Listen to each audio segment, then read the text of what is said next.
Bienvenidos, buenas tardes, maestro Gustavo, buenas tardes, Maley. Bienvenidos todos. Vamos retomando el tema de la interpretación, maestro, para ya continuar con lo que nos dicta el programa. Muchas gracias, maestra. Muy buenas tardes. Bueno, ayer estábamos hablando de interpretación sistemática, alguna de sus subcategorías. Y hoy me gustaría poner un ejemplo de interpretación sistemática que salió mal. Entonces, vamos a hablar del siguiente criterio de jurisprudencia que habla sobre la supremacía constitucional. Por favor, van a hacer clic en el siguiente link, que en 30 segundos va a salir en el chat.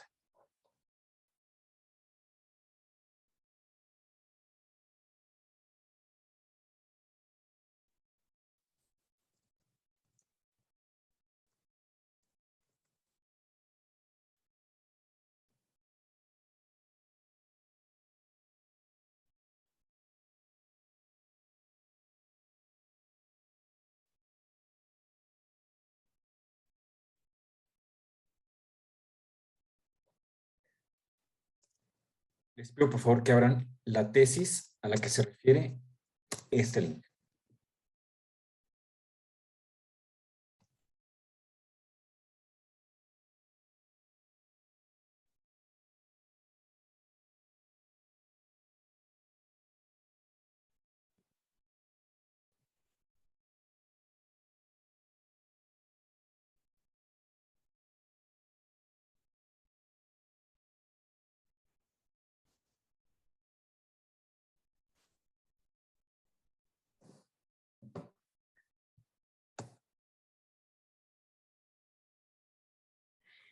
Gracias. Si quieren, basta con que la leen, no es necesario proyectarla. Muchas gracias, muy amable. Les pido que se tomen unos minutos nada más para leerla, para pensarla, para reflexionar sobre su rubro y también para reflexionar sobre su contenido, sobre el texto, que es, por decirlo menos, inquietante.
¿Ya terminaron de leerla?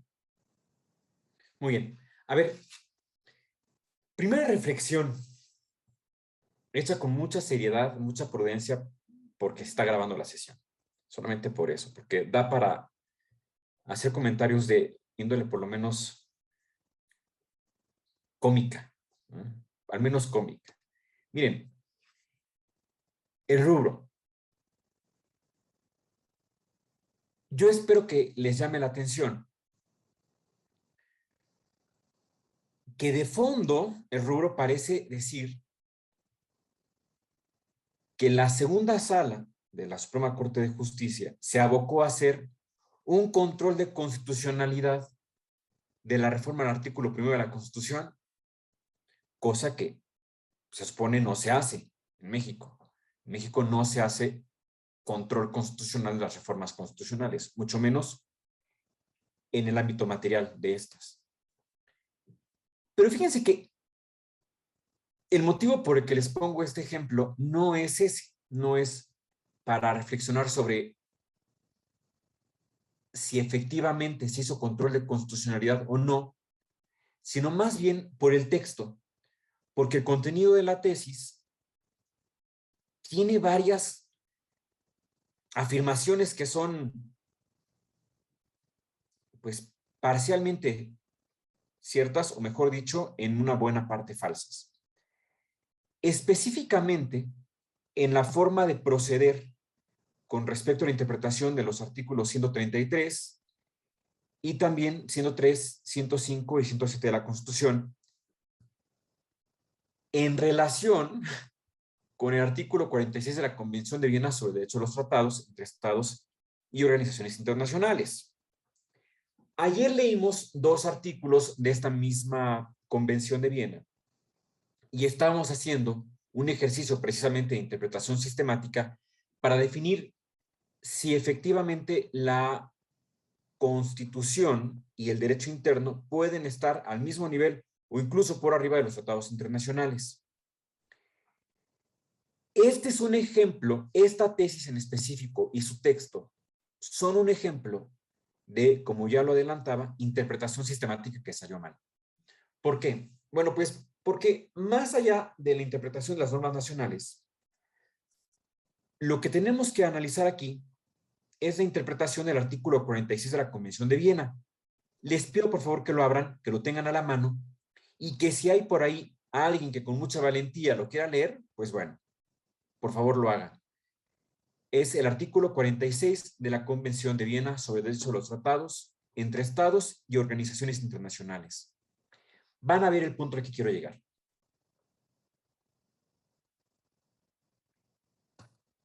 ¿Alguien lo quiere leer? ¿O alguien se anima a leerlo, mejor dicho?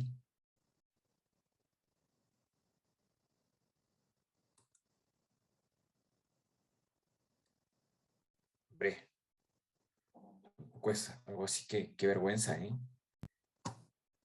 Y es fácil. No aparece. No, lo que pasa es que les pido que lo busquen ustedes, por favor. Sí, a ver, licenciado Hoyos, adelante.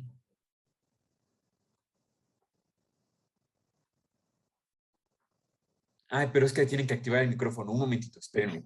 Esperen.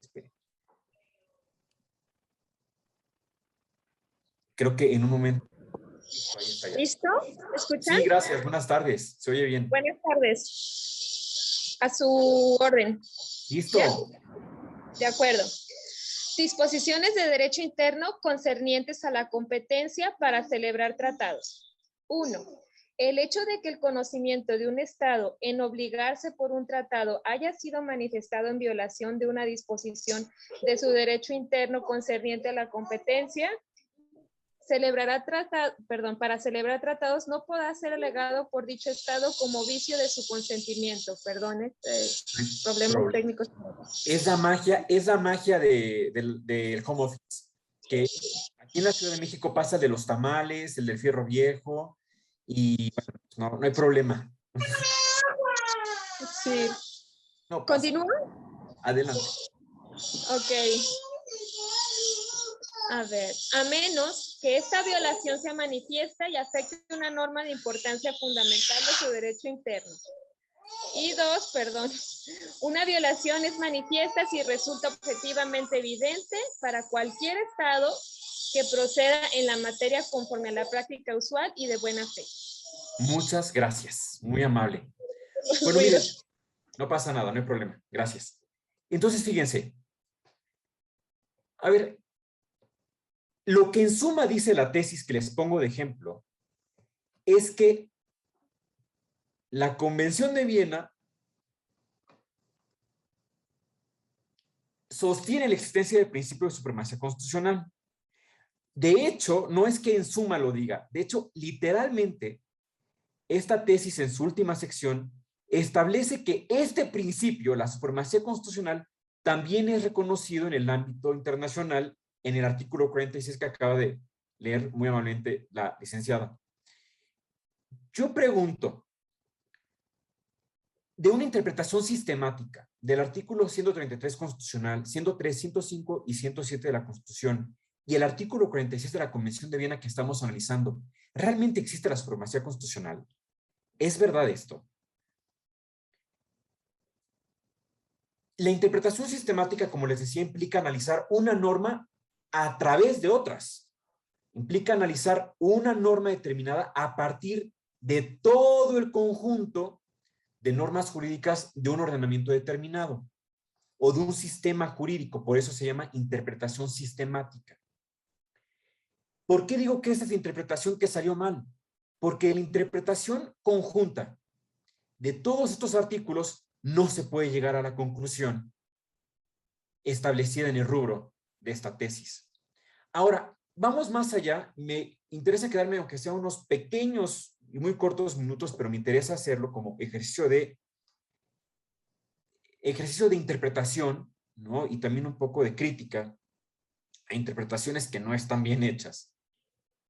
Yo quiero saber si realmente el artículo 46 verdaderamente dice que existe la posibilidad de aducir como vicio de consentimiento de la celebración de un tratado la existencia de una violación manifiesta que afecte una norma de importancia fundamental del derecho interno. ¿Realmente eso dice el artículo 46? A mí no me queda tan claro. Por favor, lean para ustedes el artículo 46 nuevamente. ¿Alguien tiene levantada la mano? No sé si quiera participar así en el foro abierto o si prefiere mandarme la pregunta por el chat, como quieran. Nada más confírmelo por favor por el chat para ver si le abren el micrófono o no. Por favor, lean el artículo 46 porque vamos a hacer un ejercicio de interpretación a partir de ese texto.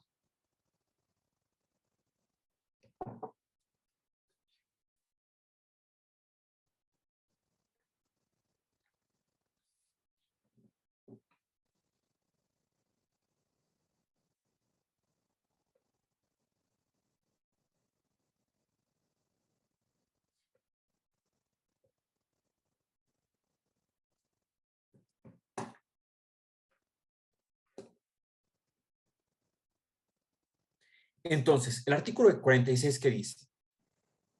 Me da la impresión de que todos estaremos de acuerdo en que no dice lo que afirman en la tesis. Yo espero que esto haya sido un error intencional, porque si es un error no intencional, es una barbaridad. En el artículo 46 hay una hipótesis que es compleja. No es un tema que vamos a analizar en el curso, porque no hay tiempo para eso, pero sí conviene mencionar que dentro de los diferentes enunciados hipotéticos hay unos que son bicondicionales o que tienen una doble condición o una doble o incluso hasta una triple hipótesis. ¿Qué pasa cuando una norma tiene dos o más hipótesis o dos o más antecedentes? Es decir, un antecedente es la primera parte del enunciado hipotético. Bueno, pues resulta que cuando hay más de un antecedente, los dos antecedentes se tienen que cumplir para llegar a la conclusión. El artículo 46 es una de esas normas. El artículo 46 de la Convención de Viena sobre el Derecho de los Tratados establece que, y lo establece muy claramente, el hecho de que el consentimiento de un Estado en obligarse al celebrar un tratado haya sido manifestado en violación a una disposición del derecho interno, y aquí viene la segunda hipótesis, que esa norma sea concerniente a la competencia para celebrar tratados, entonces no puede ser alegado por dicho Estado como vicio de consentimiento. A continuación, después de esa norma de doble antecedente, nos encontramos con una salvedad. A menos que esa violación sea manifiesta y afecte una norma de importancia fundamental de su derecho interno. Es decir, solamente que esa violación sea manifiesta y que además afecte una norma de importancia fundamental. Es decir, en esa excepción sí se puede alegar que el consentimiento para obligarse a celebrar el tratado se haya hecho en violación de una disposición de derecho interno concerniente a la competencia para celebrar los tratados. Ahora, el artículo sigue explicando que si el consentimiento se expresa en esa forma, en el caso de la organización internacional, pues bueno, ocurrirá lo mismo que en el supuesto previo. Y finalmente, en el tercer párrafo de este artículo 46, se explica qué es una violación manifiesta. Y dice que la violación es manifiesta si es objetivamente evidente para cualquier Estado o para cualquier organización internacional que proceda en la materia conforme a la práctica usual de los Estados y la buena fe. Esto es lo que dice el artículo 46. Ahora, contrastémoslo con lo que dice la tesis. La tesis dice que el artículo 46 de la Convención de Viena reconoce el principio de supremacía constitucional porque prevé la posibilidad de aducir como vicio del consentimiento la existencia de una violación manifiesta que afecte a una norma de importancia fundamental del derecho interno. Son dos normas totalmente diferentes. Y si esta interpretación del artículo 46, por cierto, incorrecta interpretación del artículo 46 de la Convención de Viena, la combinamos con una interpretación sistemática, al menos extraña, de los artículos 133, 103, 105 y 107 constitucionales, nos ocurre lo que les ocurrió en la segunda sala de la Corte en el 2012. La interpretación sistemática, para ser correcta, requiere que todas las normas se interpreten bien, porque si una de ellas, o más de una de ellas incluso, es incorrecta, entonces la interpretación sistemática, es decir, ya no la interpretación individual, sino la interpretación de todas las normas, va a ser un fracaso. ¿Ven el ejemplo? ¿Ven a lo que quiero llegar con esto? Muy bien. Bueno, entonces, pues, continúo. Había hablado ayer de la interpretación armónica, de la interpretación conforme. Expliqué que son formas de interpretación que sirven para salvar la conforme de la inconstitucionalidad a las normas y también para salvar de los choques normativos a los preceptos que están interpretando. Ahora bien, otro tipo de interpretación que se tiene que analizar obligatoriamente en este curso es la interpretación topográfica, o también llamada sedes materie. La interpretación topográfica tiene como finalidad reducir las opciones de interpretación de una norma a partir de la ubicación en donde residen estas normas. ¿Cómo es esto? La interpretación topográfica afirma que una norma se tiene que interpretar a la luz de la ubicación que tiene esta en el sistema jurídico o en un determinado ordenamiento jurídico, una ley, en un código, una constitución. ¿Por qué? Porque las palabras tienen diferentes significados, según el diccionario, diferentes acepciones, pero también tienen diferentes significados, incluso cuando se trata de normas de una materia diferente. Entonces, la interpretación topográfica, o les decía sedes materie, que voy a ponerlo aquí, eso es en latín.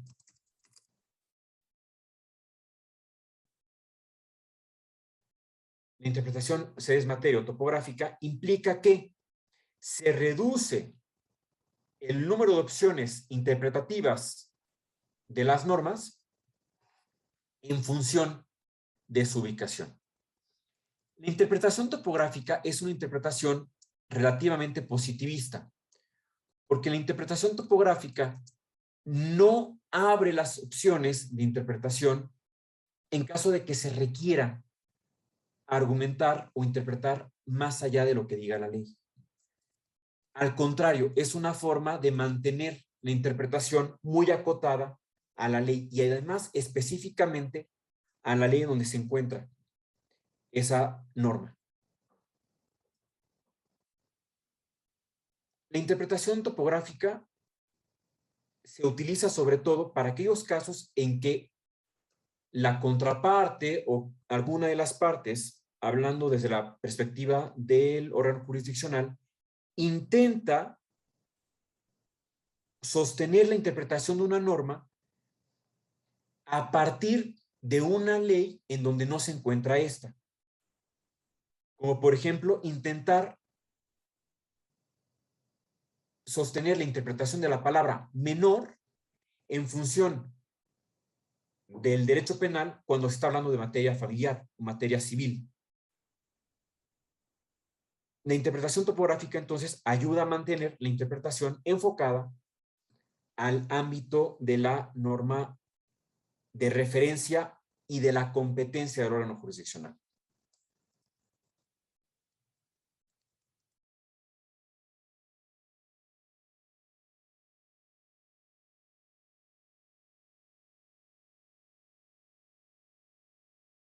La siguiente forma de interpretación que hay que analizar es la interpretación teleológica.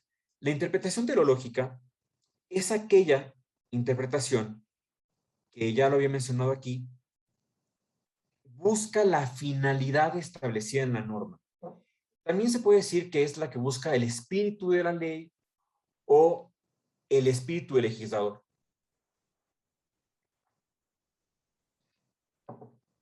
Esta interpretación, perdón, tiene varias aristas que hay que analizar.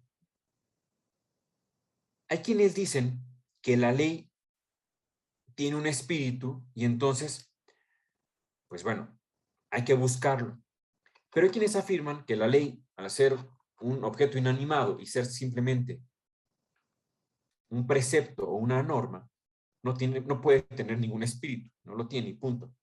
Y que más bien lo que hay que buscar es la intención que ha impreso el poder legislativo al establecer esa norma. Es lo que se llama también ratio iuris, la famosa ratio iuris. O también para quienes dicen que es la intención del legislador lo que hay que buscar, la ratio legislatoribus.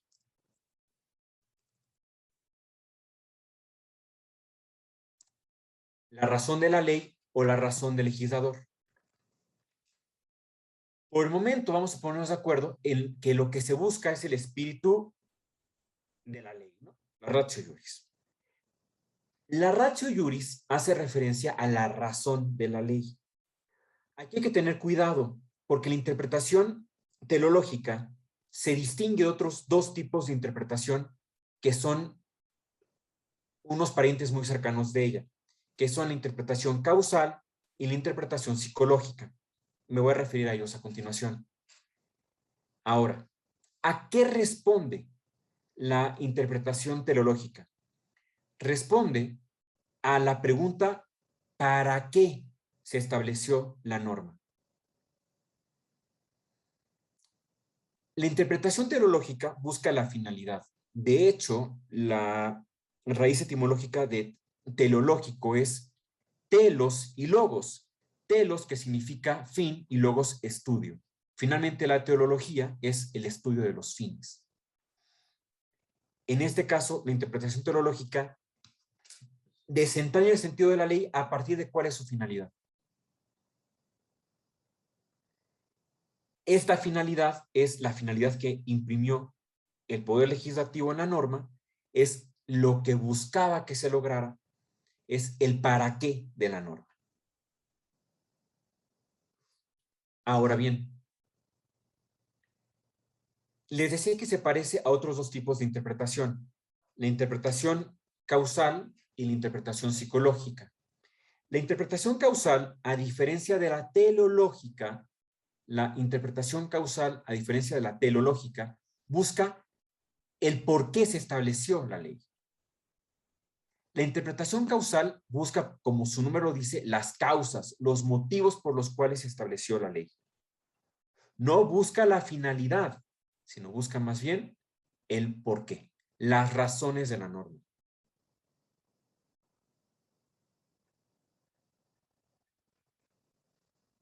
¿Dónde podemos encontrar elementos objetivos para hacer estas dos formas de interpretación? Bueno, en las exposiciones de motivos o en los diarios de debates. Estos dos son elementos objetivos que permiten hacer interpretación teleológica o causal.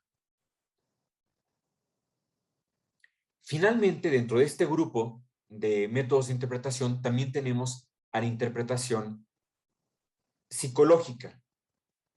La interpretación psicológica con P, y ahorita explico por qué es importante lo de la P.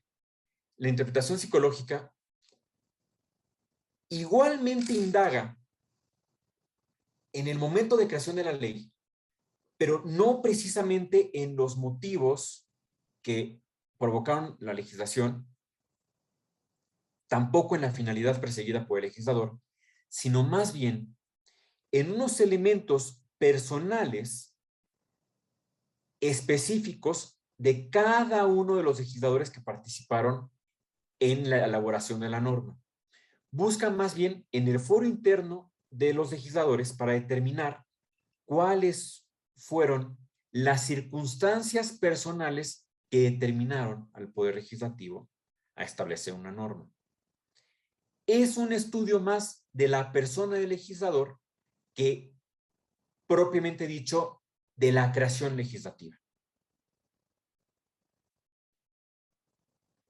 Ejemplos de interpretación teleológica hay cada vez más. Ayer nos topamos con algunos y por eso es que hoy me gustaría exponerles un ejemplo de la interpretación psicológica, pero también de la interpretación causal. Y les pido por favor que abran el link que va a aparecer en el chat a continuación.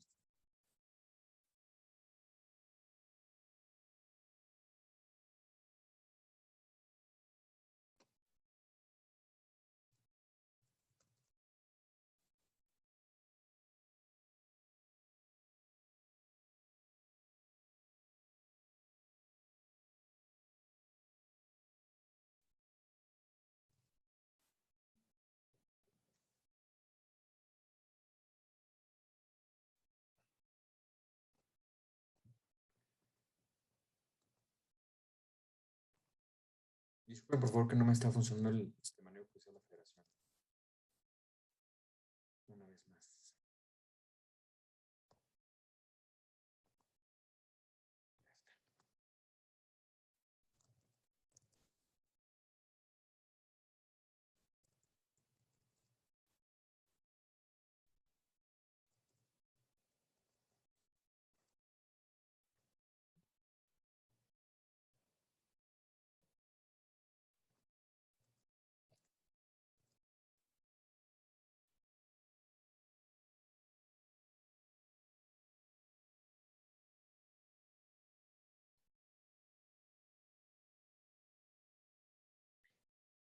Ya está en el chat. Muchas gracias por su paciencia.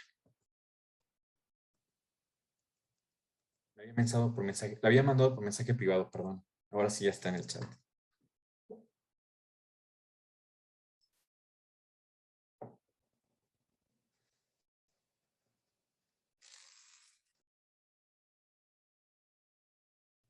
Esta es una jurisprudencia en materia penal.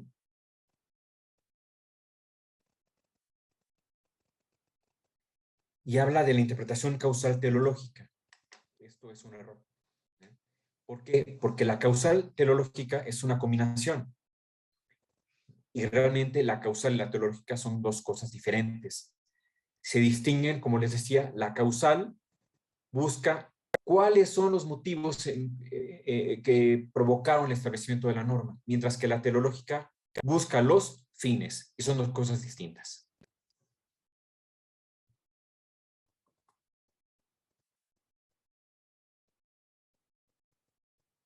Aquí hay otro ejemplo que claramente distingue entre interpretación causal y teleológica.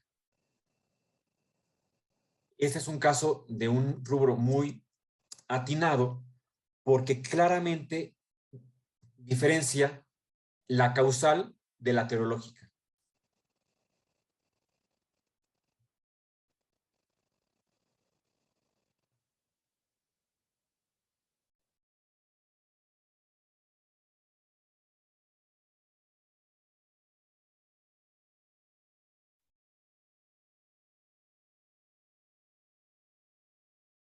Sí, licenciado Hoyos, adelante. Por mensaje. Está bien para todos. Tengo una duda. En el criterio anterior que nos pasó, Sí. lo manejan como uno solo, pero yo no estoy segura que sean excluyentes una de la otra. A lo mejor estuvo mal en la redacción, pero ¿usted considera que sean excluyentes una de la otra? Porque si bien a final de cuentas uno vería la causa y el otro el fin que puede alcanzar. Ahí es que quizá entonces hay un error de redacción. Si es Ujú. como dice, me parece que es atinado, se puede, pero tendrá que ser redactado con una I que hable de que hay, ¿no?, una Un combinación, porque momento son dos que- diferentes. Y es que sí son no son excluyentes, ¿eh? Usted lo dice muy atinadamente, no son excluyentes, pero ciertamente son distintas. Que se haga una interpretación causal no implica que no se pueda hacer teleológica, ni viceversa, pero son dos métodos porque buscan algo muy diferente cada una de ellas. La causal, las razones por las que se estableció la norma. La teleológica, los fines para los cuales se estableció la norma. La causal mira al momento de la legislación.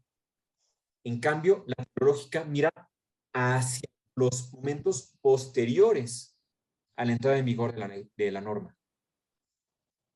Pero no, Gracias. en eso tiene toda la razón. Muy bien. Bueno, ahora, les decía, en este último criterio, en el que tiene como rubro división de poderes, ahí se nota, ¿no? Se nota la diferencia. Hay una distinción, pero también se nota que se pueden utilizar juntas la interpretación causal y la teleológica. Ahí me parece que sí fue atinada la redacción. Bueno, vamos ahora, por favor, a la interpretación. Vamos ahora a la interpretación. Una de las más clásicas, y vamos a analizar ahí tres de manera conjunta y muy rápida. La interpretación analógica o asímili y también la interpretación por mayoría de razón y por minoría de razón. Me parece que todo esto debe ser un repaso, porque ustedes lo deben tener más o menos fresco porque recurren a estos métodos de interpretación cotidianamente, ¿o no? No sé qué tan frecuente sea para ustedes ver estos métodos de interpretación identificados así individualmente, pero bueno, yo pienso que los podemos ver de forma acelerada como lo estamos haciendo, porque es nada más recordar la necesidad de recurrir a estos métodos de interpretación. Entonces, de interpretación analógica, pues ya se sabe, ¿no?, que la analogía es el establecimiento o el reconocimiento de rasgos de identidad esencial entre supuestos y entre un caso previsto por la norma y otro que no lo está. Conste que digo reconocimiento de identidad esencial entre casos. Para que se pueda utilizar la analogía, tiene que haber identidad esencial entre los casos. Si no existe la identidad esencial, entonces la analogía no se puede utilizar.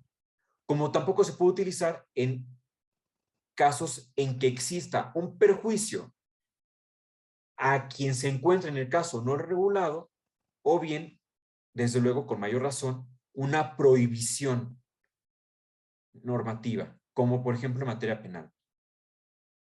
La interpretación analógica también tiene cerca de ella a la interpretación por mayor razón, por minoría de razón y también a contrario censo. Aunque parezca muy simple, lo explico por cumplir con el temario. La interpretación a contrario implica que hay una inversión del valor veritativo, del supuesto para hallar las consecuencias también contrarias a la actualización del supuesto. Aunque parezca muy simple, la realidad es que la interpretación a contrario puede dar problemas si no se hace respetando las reglas de la lógica. ¿Cómo hacer interpretación a contrario? Pues simplemente, como lo decía en la definición, invirtiendo el valor veritativo de la hipótesis, específicamente del antecedente. Si es A, entonces B. Pues entonces, ¿cómo se hace interpretación a contrario? Invirtiendo el valor veritativo del antecedente. Si no es A, entonces no B. Hay veces que esta interpretación a contrario se hace de manera equivocada y también fracasa. Por eso es importante, primero, interpretar correctamente la norma de manera literal y después solamente el antecedente o los antecedentes invertirlos para que den las consecuencias contrarias. ¿Queda claro esto? ¿Sí? Muy bien. Ahora vamos, por favor, a la interpretación por minoría de razón y por mayoría de razón. En la mayoría de razón,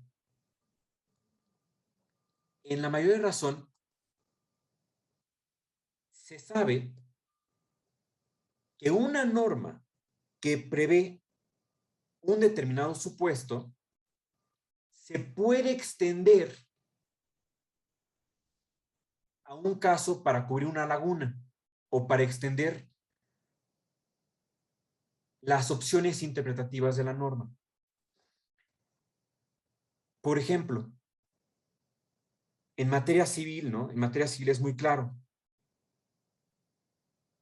Una persona que es propietaria claramente puede hipotecar el inmueble. Bueno, ¿por qué? Porque si tiene facultades explícitas para realizar la disposición de su inmueble al ser propietario, pues entonces con mayor razón lo puede hacer también para hipotecar. La minoría de razón funciona pues, precisamente al revés. Simplemente se invierte la posibilidad de actuar con las facultades determinadas. Quien no tiene las facultades de disposición, mucho menos podrá hipotecar. ¿Por qué todas estas están emparentadas con la analogía? Porque relacionan los casos en los que hay o no identidad esencial. ¿Cuál es el opuesto exacto de la analogía o de la interpretación a simili? La interpretación a contrario. Para acelerar, no voy a pasarles ejemplos, pero la realidad es que la Corte y los tribunales colegiados de circuito han hecho interpretaciones abundantes a partir de mayoría de razón y de minoría de razón, así como de la analogía. Voy ahora también a la interpretación demostrativa. Fíjense que la interpretación demostrativa es más bien un argumento, pero más bien es una forma de estructurar sentencias. Y ustedes seguramente lo verán identificado cuando dé las partes. El argumento demostrativo no es propiamente dicho un argumento, es una forma de organizar fallos. ¿Por qué digo que no es un argumento? Porque en la interpretación demostrativa o en el argumento demostrativo, las conclusiones de la argumentación y las conclusiones de interpretación se comprometen desde un principio. Yo no sé cómo será en el ámbito local en Jalisco, pero les puedo decir que en la Ciudad de México, a nivel de foro común y también en el Poder Judicial de la Federación, al menos en juzgados de distrito, las sentencias se organizan precisamente con el argumento demostrativo. ¿En qué consiste el argumento demostrativo? El argumento demostrativo, como les decía, inicia comprometiendo la solución de un caso. ¿Cuál es la solución de ese caso?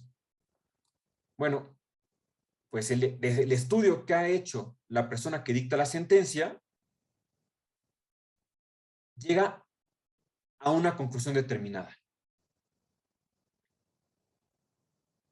El argumento demostrativo tiene el problema de que no es transparente con respecto a la forma en la que se llegó a la decisión.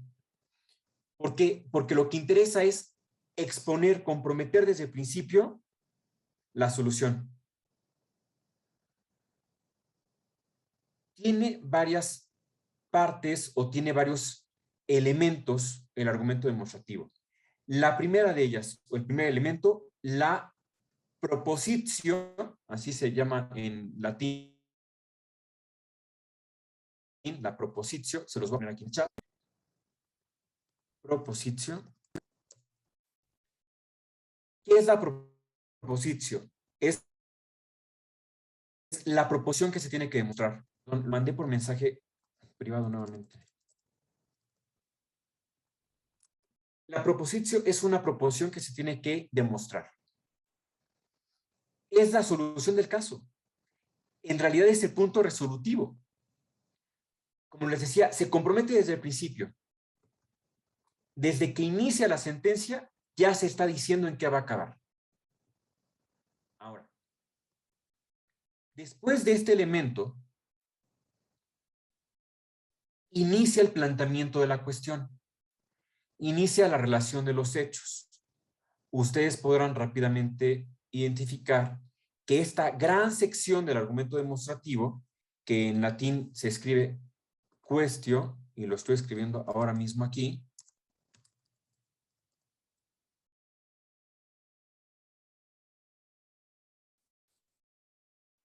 la quaestio son los resultandos, son los hechos, es el planteamiento del problema.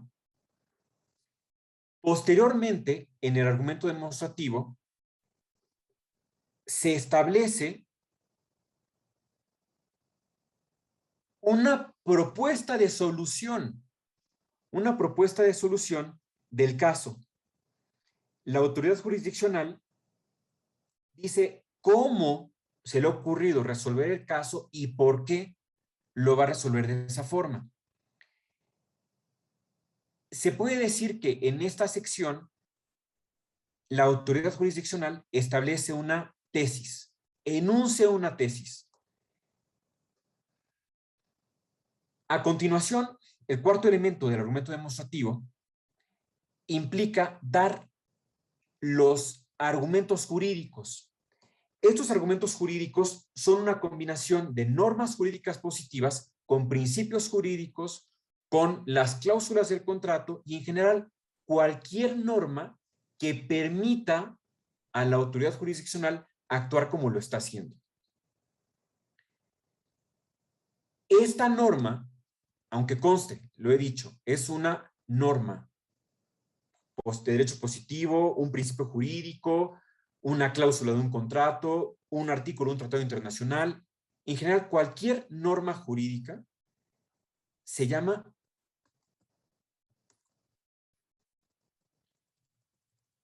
como lo estoy escribiendo aquí,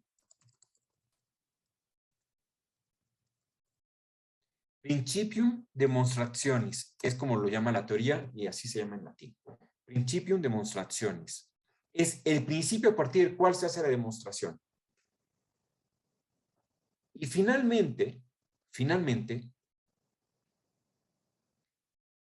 viene un quinto elemento, una gran quinta sección, en donde la autoridad que dicta la sentencia dice por qué ha quedado comprobada la solución propuesta por ella. En esta sección del argumento demostrativo, la autoridad jurisdiccional no hace otra cosa más que demostrar cómo es que la solución que había propuesto en un principio se realiza. Se le llama demonstratio.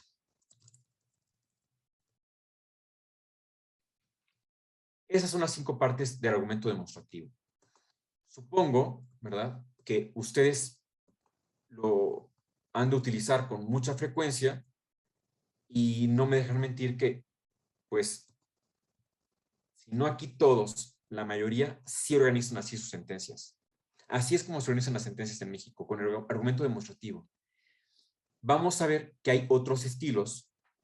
Cuando hable de los principios de elaboración de sentencias, veremos que hay otras formas de hacerlo. Pero la realidad es que en México, al menos la tradición o la costumbre que se ha adquirido en los tribunales es organizar las sentencias de esta forma. ¿Alguna duda hasta el momento? Ok, muy bien. Bueno. A ver, no veo la pregunta completa. Me hace una pregunta. Maestro, ¿usted considera que dentro de los multicitados principios de interpretación tiene cierto rango de aplicación entre uno y otro de acuerdo a su aplicación legal dentro de una resolución? Pues, a ver, ¿quién me lo pregunta?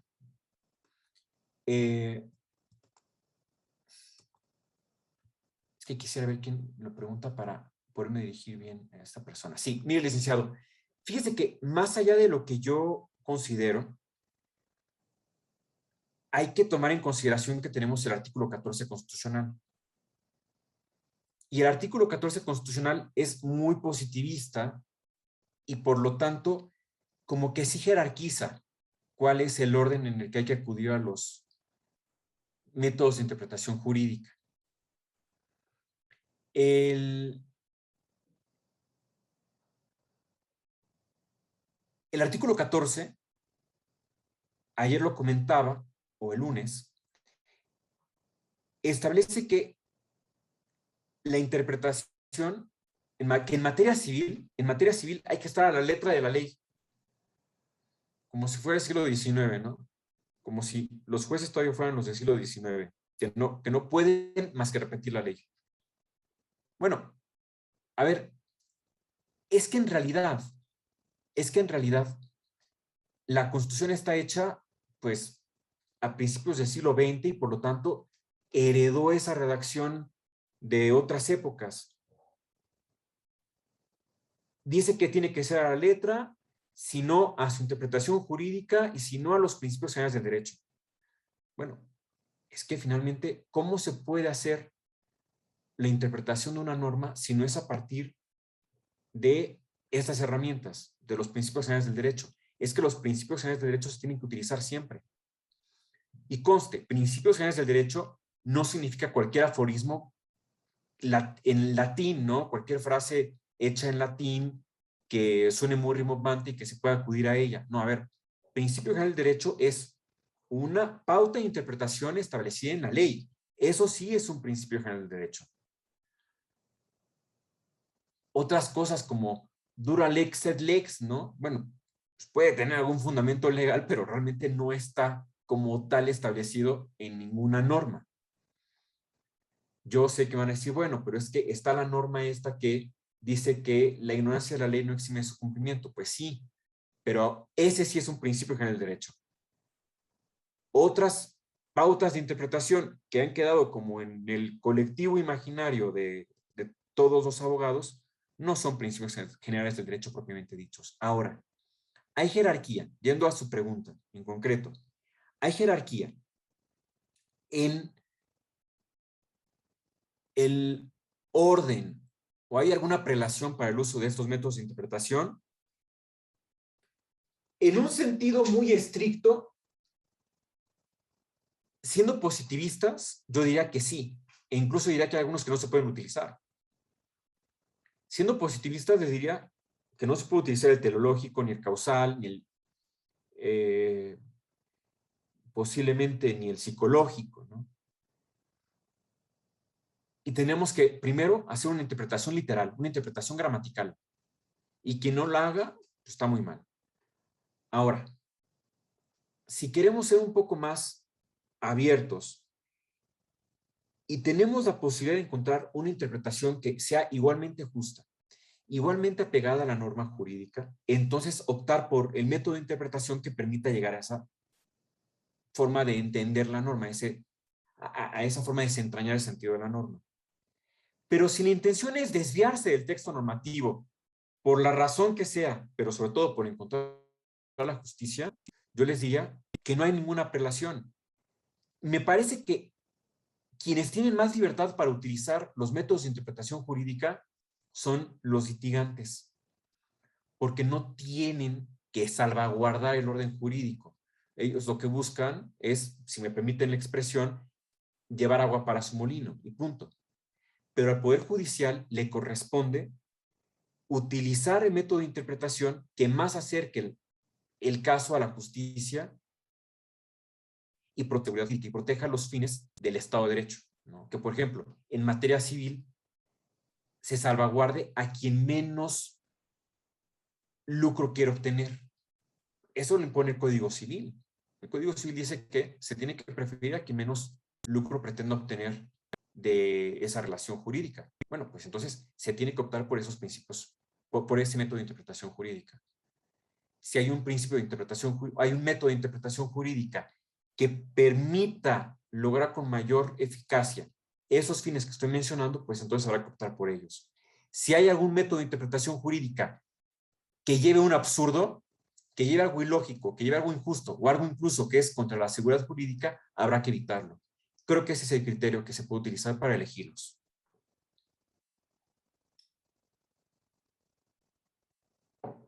Aunque creo que en esto ustedes mandan, aunque creo que en esto ustedes son los que pueden definirlo con más frialdad, porque son quienes se encuentran con la interpretación de la norma todos los días. Pero en principio así es. Muy bien. Hablando del absurdo, vamos a hacer la descripción de otro método de interpretación, que es la interpretación de reducción al absurdo o interpretación apagógica. Este método de interpretación implica eliminar de las opciones interpretativas aquellas que sean contrarias a los fines de la norma jurídica, 1. 2, que sean contrarios al sentido común. 3, que sean contrarios a la justicia.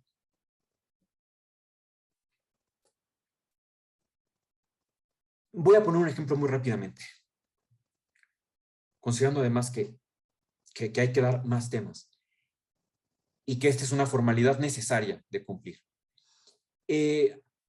Alguna vez la Corte Suprema de Justicia de la Nación en Argentina resolvió un caso en materia de seguridad social de una mujer que reclamó a su órgano de seguridad social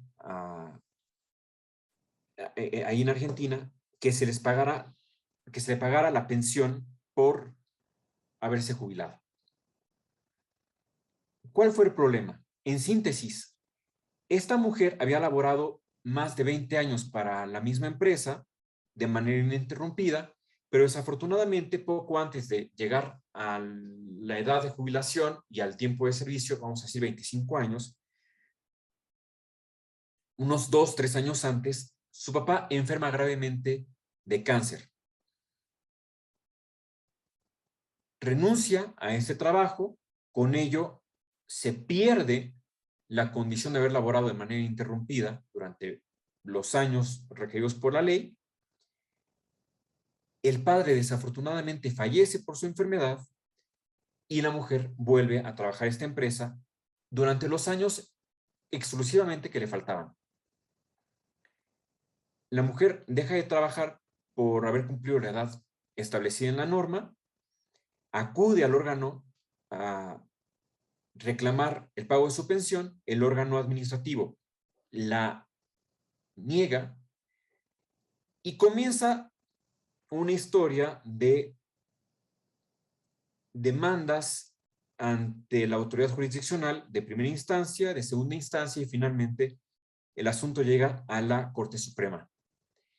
Haciendo un análisis de la constitucionalidad de la norma, la Corte Suprema determinó que una norma de esta naturaleza no podía ser aceptada. ¿Por qué?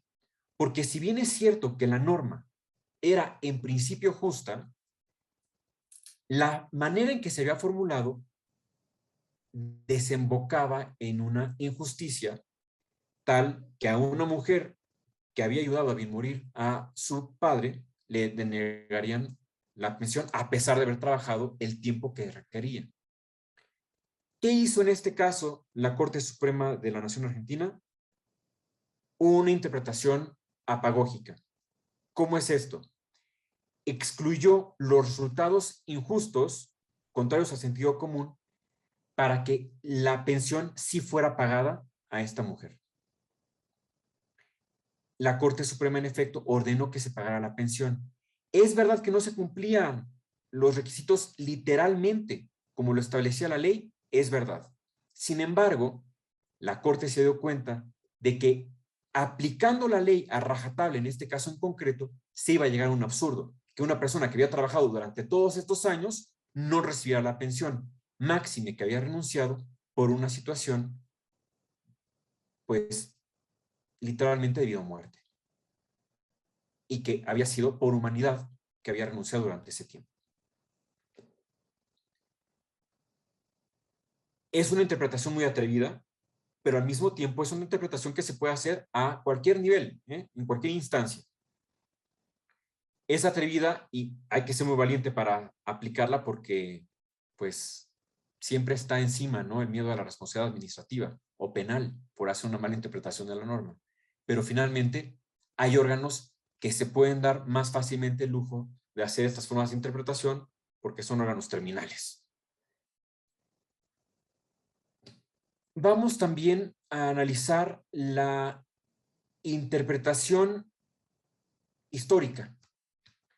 La interpretación histórica es otro de esos métodos que se han autorizado su uso desde hace muchos años, desde el positivismo jurídico más recalcitrante, y consiste en hacer un estudio de la evolución de la norma.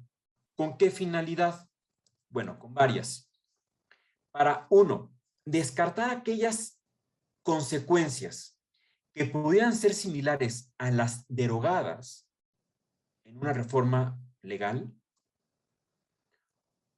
Y dos, para analizar cuál ha sido la manera en que ha cambiado en el tiempo una norma o una determinada institución jurídica. La interpretación histórica tiene como finalidad analizar cómo ha cambiado la regulación de una materia, de una situación jurídica concreta o de una hipótesis normativa en específico, con la finalidad de que la autoridad jurisdiccional ya no opte por interpretar la norma de la forma en que se habría hecho con anterioridad. Me gustaría que viéramos un ejemplo concreto de la interpretación histórica y va a aparecer en un momento más en el chat el link correspondiente.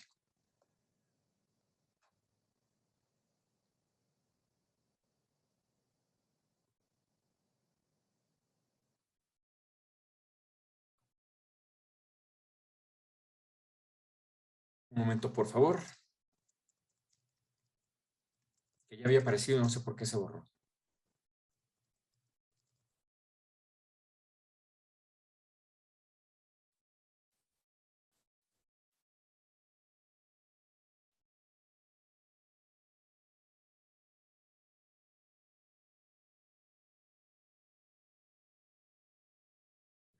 Uno muy moderno.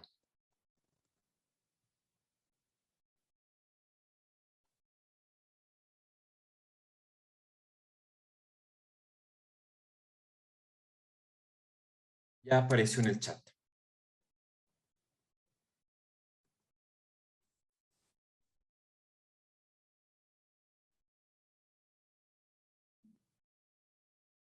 La interpretación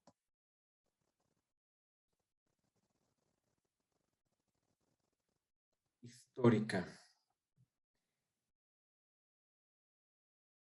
Les doy un par de minutos para que lean el criterio, por favor, y vean cómo se aplicó en ese caso.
No hay problema, licenciada Miriam, no hay problema.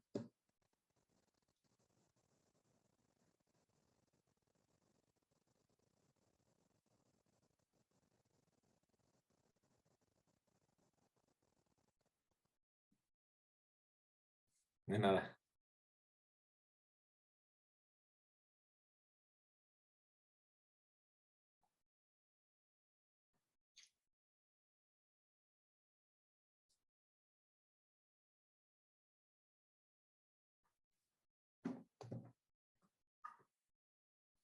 Bueno, es un criterio relativamente largo, pero es importante que vean cómo es que se aplica la interpretación histórica, o para qué sirve.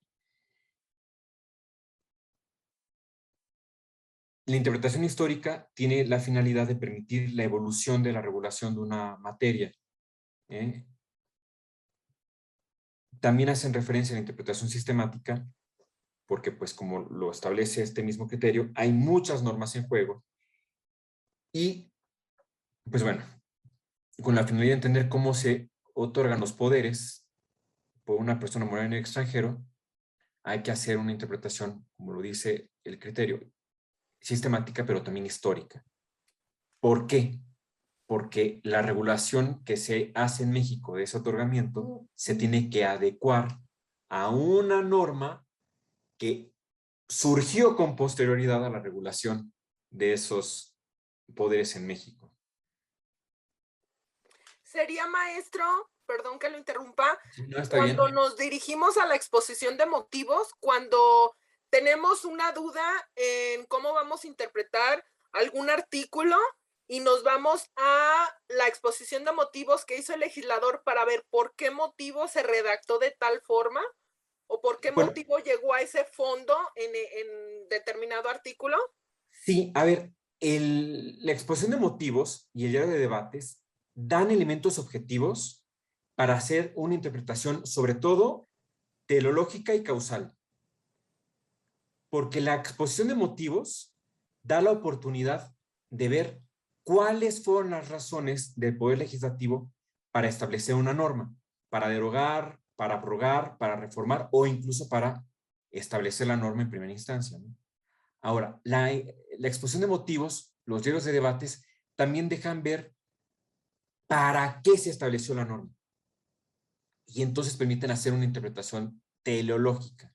En ese sentido sirven para hacer interpretación causal y teleológica. Y también estos dos elementos objetivos, la exposición de motivos y los diarios de debates, también sirven para hacer interpretación psicológica. Porque leyendo las participaciones de quienes intervinieron en la discusión, ¿no? Se puede entender cómo piensan, tal cual, ¿no? ¿Cómo piensan? ¿Qué es lo que pensaban? Y de esa manera hacer una interpretación psicológica. La interpretación psicológica implica muchas veces adoptar o descartar ciertas opciones interpretativas en función de quiénes eran quienes estaban legislando. Son tres formas de interpretación que están emparentadas porque se hacen a partir de los mismos elementos, diarios de debates, exposiciones, motivos, pero que son diferentes, sutilmente diferentes, pero que son ciertamente diferentes. ¿Okay? Aquí también está preguntando la licenciada González, ¿y la exposición de motivos no iría más con el espíritu de la ley? Sí, ciertamente. La exposición de motivos sirve también para descubrir eso, ¿no? Ese constructo llamado espíritu de la ley, precisamente para hacer interpretación teleológica. Y para hacer interpretación histórica, pues bueno, hay que hacer un contraste entre normas, hay que hacer un contraste entre figuras o instituciones jurídicas. De eso se trata. Y bueno, pues quedan otros argumentos, quedan otros métodos de interpretación jurídica. ¿Cuáles estoy dejando por el momento pendientes hasta ahora? El argumento de constancia terminológica o la interpretación de constancia terminológica, la interpretación a coherencia, son cosas diferentes aunque suenan parecidas. La interpretación pragmática o el argumento pragmático. Y también otro muy importante al que se le pueden dedicar 4 horas si no lo vamos a hacer, que es el argumento por equidad, el argumento equitativo, también llamado. Este es uno muy importante porque hace referencia a que la ley se tiene que interpretar equitativamente. No sé cómo anden en Jalisco, pero hace unos cuantos años, al menos para efectos del Código Civil local, aquí en la Ciudad de México, se reconoció la posibilidad de modificar las cargas contractuales si ocurrieran circunstancias que modificaran las condiciones fácticas de contratación. Específicamente me refiero a que en la Ciudad de México ya se admite que los contratos tengan una excepción en el principio de intangibilidad. Ese es un ejemplo de interpretación equitativa o de argumento o de la aplicación del argumento por equidad en la interpretación de los contratos, porque se permite modificar la carga contractual en función del cambio de las circunstancias fácticas. Son varios argumentos, como les digo, los que quedan ahí pendientes, pero que son de una aplicación menor, pero al mismo tiempo importante. Les ofrezco explicarlos en 2 minutos, ¿no? Todos en 2 minutos, y ya pasar, ahora sí, a los principios de elaboración de las sentencias y empezar la parte más práctica del curso, específicamente en lo que toca a la redacción, a la ortografía, a la sintaxis, etcétera. Cosas que también son muy importantes. Que les decía que no es lo único, pero también es muy importante. Entonces, les decía, argumento a coherencia. ¿Qué es el argumento a coherencia? El argumento a coherencia supone asumir que el legislador, el argumento a coherencia supone asumir que el legislador no da consecuencias diferentes a supuestos similares.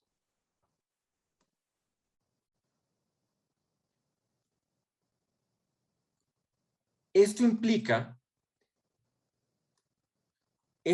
que en algunos casos el Poder Legislativo, aunque parezca que se ha equivocado dando condiciones o dando consecuencias diferentes a casos iguales, no se ha equivocado, lo ha hecho intencionalmente. Es un argumento que sirve para defender las diferencias en las consecuencias de derecho que se han establecido para casos iguales o al menos similares.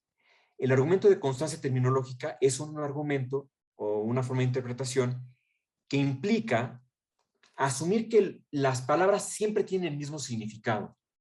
Este método de interpretación defiende que las palabras se tienen que interpretar siempre de la misma manera porque siempre significan lo mismo.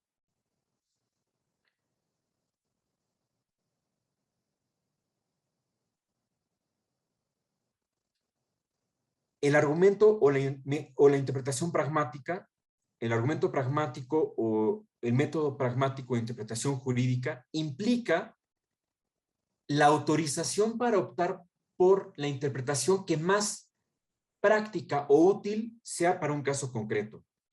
Esta posiblemente no será la interpretación más justa, la interpretación más cercana a la seguridad jurídica, pero sí será la más útil.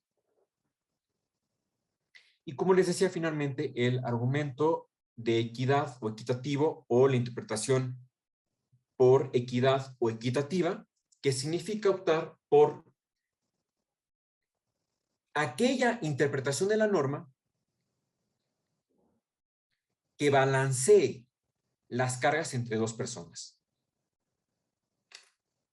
Y bueno, pues con esto nos tenemos que dar por bien servidos porque la verdad es que hay que cambiar de tema cuanto antes. ¿Hasta el momento hay alguna duda?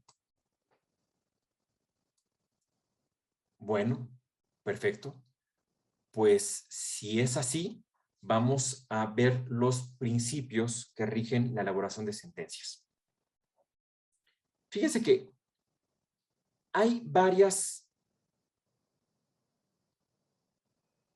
hay muchas guías para hacer sentencias. cada órgano jurisdiccional, cada poder judicial se ha dado la tarea últimamente de hacer lineamientos no oficiales, no vinculantes, pero que por lo menos sirvan como guía para elaborar sentencias. ¿Esto a qué se debe? Bueno, se debe a que las sentencias en México tradicionalmente han sido sumamente largas, muchas veces difíciles de entender por quienes no están iniciados en el derecho, o incluso imposibles de entender para quienes no son abogados. Y además, indebidamente complejas en su estructura.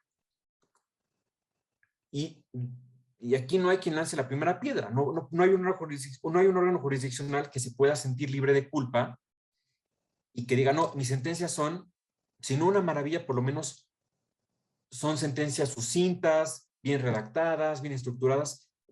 En México todavía quedamos a deber en ese sentido.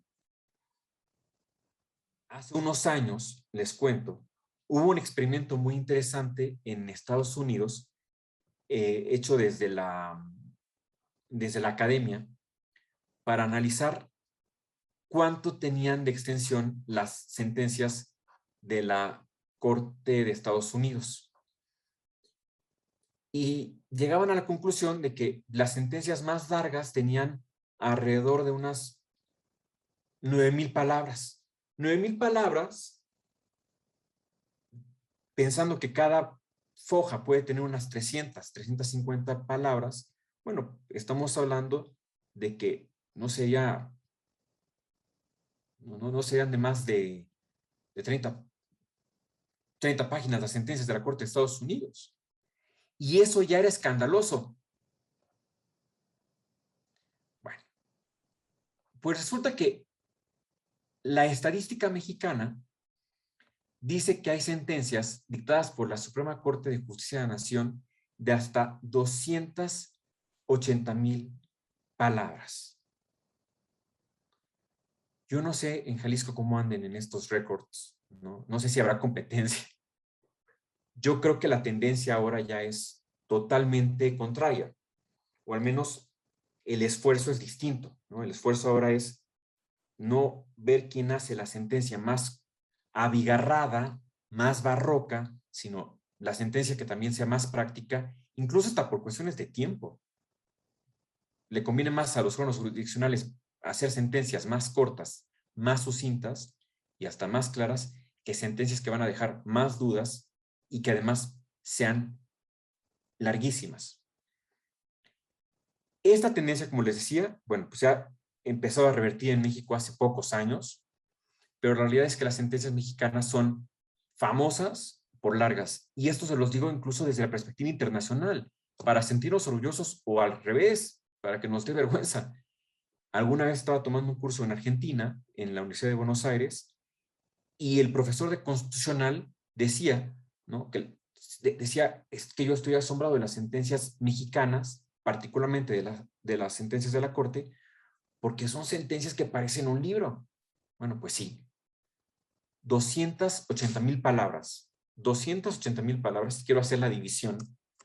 Son, pues, unas, en páginas, en fojas, pues es la florera de 930 páginas.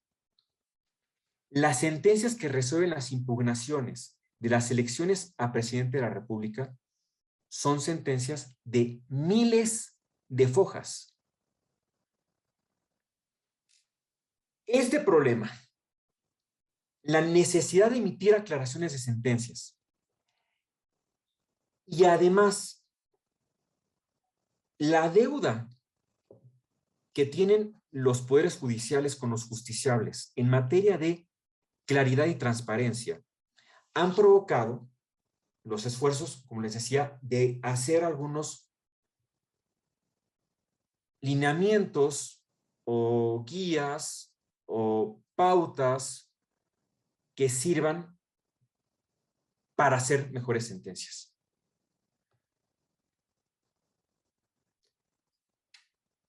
Esto no es nada más en México, ¿eh? esta es una preocupación que tienen poderes judiciales en otros estados, en otros países, y es porque, pues curiosamente, el derecho como que tradicionalmente ha asumido la posición de ser una ciencia que se ha sentido superior o que ha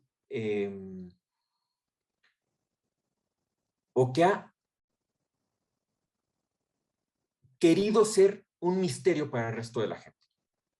Bueno, eso lo reconocieron los legisladores y en México ya se ha legislado incluso en materia de transparencia para que los órganos del Poder Judicial de la Federación hagan sentencias con lenguaje sencillo. Ese es uno de los muchos principios que vamos a analizar el día de hoy. Y muy rápidamente, en esta media hora. Esos principios, entonces, pues, son los que vamos a analizar ahora mismo.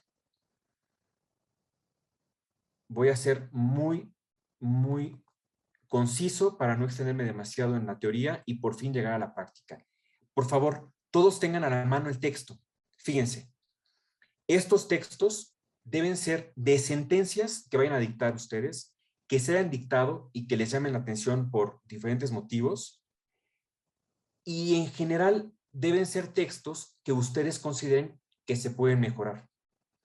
No sé si estará activada la función de compartir pantalla.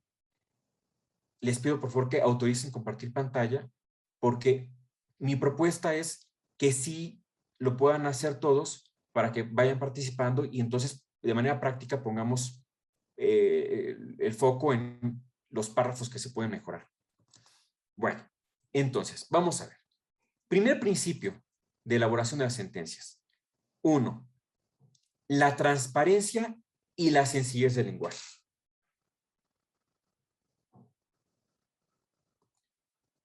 Pues me parece que se explica solo, ¿no? La sencillez del lenguaje implica el ánimo de acercarse al justiciable. El derecho debe reconocer que es una ciencia que sirve para servir. Y poco sirve, de poco sirve el derecho si cuando hablamos los abogados no nos entiende nadie. Los poderes judiciales deben reconocer quiénes están del otro lado para que se les imparta justicia. A los poderes judiciales acuden todo tipo de personas de diferentes experiencias en la vida, de diferente trayectoria profesional, de diferente preparación e instrucción. Y por eso es que las sentencias deben ser lo más neutrales posibles en cuanto al lenguaje. Es verdad que no se puede abandonar el lenguaje culto, y por eso mismo yo insto a que no se adopten ciertas modas en el lenguaje que se han adoptado en los últimos años, como por ejemplo los anglicismos indebidos o los calcos indebidos de otros idiomas, en general, no nada más el inglés, pero sí es verdad también que ese lenguaje barroco que tenemos los abogados y que muchas veces utilizan las sentencias, en aras de la claridad, tiene que abandonarse. Y conste que lo dice uno de los más férreos defensores de la pureza del lenguaje. En serio, yo soy enamorado del español, me encanta el español. Solamente por sangrón a veces utilizo anglicismos o cosas en Spanglish, pero la verdad es que soy un férreo defensor del español. Pero no por eso defiendo, aunque parecería lo indicado, no defiendo la complicación del lenguaje utilizado en las sentencias. Por eso, aunque hay veces que es necesario utilizar sinónimos en los fallos, hay que utilizar sinónimos que no sean cultismos y que sean, y hay que utilizar palabras que permitan que las sentencias sean asequibles para cualquiera que la lea.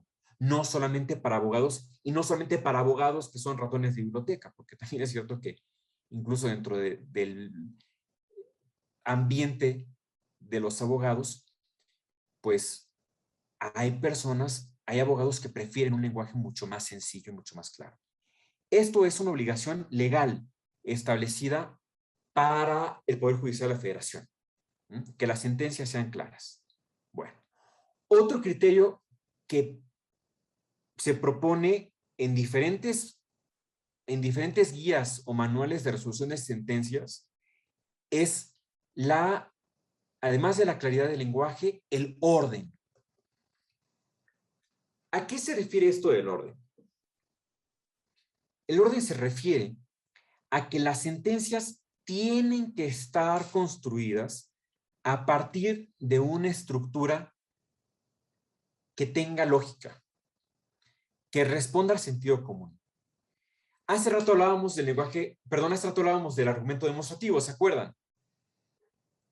Y les decía, el argumento demostrativo es artificial, no es un argumento realmente, es una forma de estructurar sentencias. Y les decía, no es una maravilla porque empieza comprometiendo la solución. Bueno, precisamente creo que el argumento demostrativo es un ejemplo de desorden, porque no es natural, porque no inicia por donde debería iniciar la exposición de los hechos. Inicia dando la solución. Bueno, creo que esa es otra propuesta que hay que hacer a los poderes judiciales en México. Atrevernos a darle vuelta a la página, a dejar el siglo XIX atrás y empezar a usar otra forma de exponer los hechos. Fíjense que en este sentido las sentencias de tribunales extranjeros, no internacionales, sino extranjeros, ponen un muy buen ejemplo.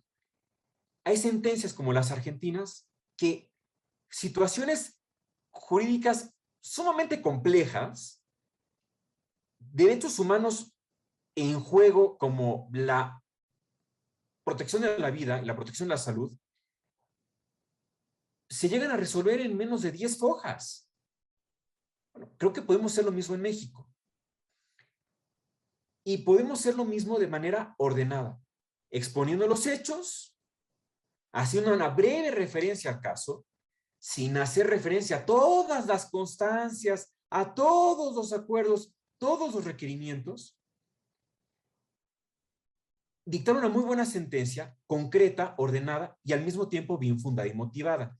Yo sé que esto puede provocar escozor, ¿no? Yo sé que esto puede hacer dudar de que quizá una sentencia breve sea una sentencia mal fundada.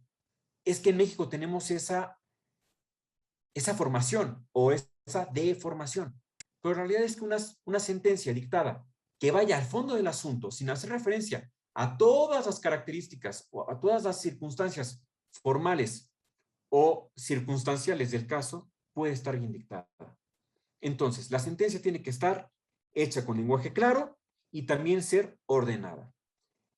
Ordenada a partir de una estructura que se adopte de manera homogénea por el Poder Judicial o al menos en un grupo de órganos legislativos, de órganos jurisdiccionales, disculpen, y que además esté autorizada por los consejos de la judicatura o que al menos cumpla con los requisitos esenciales para hacer una sentencia bien dictada.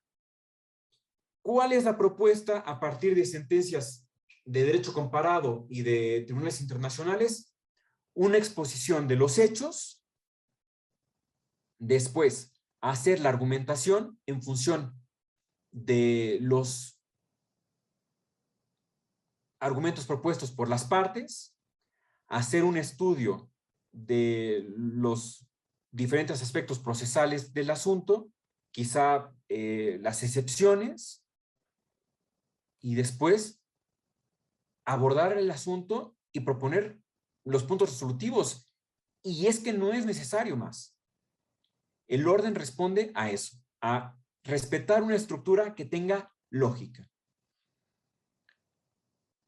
Aquí dice la licenciada González, claro, tenemos esa idea, entre más hojas y lenguaje rebuscado, igual a que es muy buena sentencia, bien hecha, y a quien la dictó, ya que quien la dictó está muy preparado, totalmente, totalmente. Y hay otra, y no me dejarán mentir, fíjense, también se tiene la irresponsable idea del otro lado, por parte de los litigantes, que demandas más grandes son mejores demandas.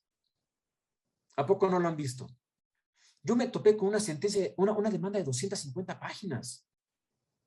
Yo en broma y en serio les decía a mis colegas, les decía, oigan, es que parece que en este despacho les pagan por kilo de hojas en las demandas. Pero qué barbaridad. Bueno, es que es lo mismo. Una demanda bien hecha puede tener máximo una treintena de páginas y ya está larga. Y de hecho, entre más corta y más sucinta es una demanda, ¿a poco no se agradece más en el Poder Judicial? Caen gordas las demandas largas. No digo que haya prejuicio contra quienes las presentan, pero son demandas que no da mucho gusto recibir. Las demandas que llegan a los juzgados de distrito cada inicio de año contra la ley hacendaria, claro, no, pues por supuesto. Y en general las fiscales de competencia económica, a mí me tocó ver demandas de competencia económica cuando todavía no se especializaban esos órganos. De telecomunicaciones, esas eran de 180 páginas. Que los conceptos de violación llegaban de 20 páginas cada uno. Totalmente innecesario.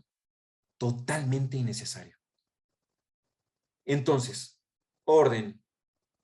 Se vuelven engorrosas y solo causan tedio. Totalmente, totalmente. Totalmente. Entonces, sentencias claras.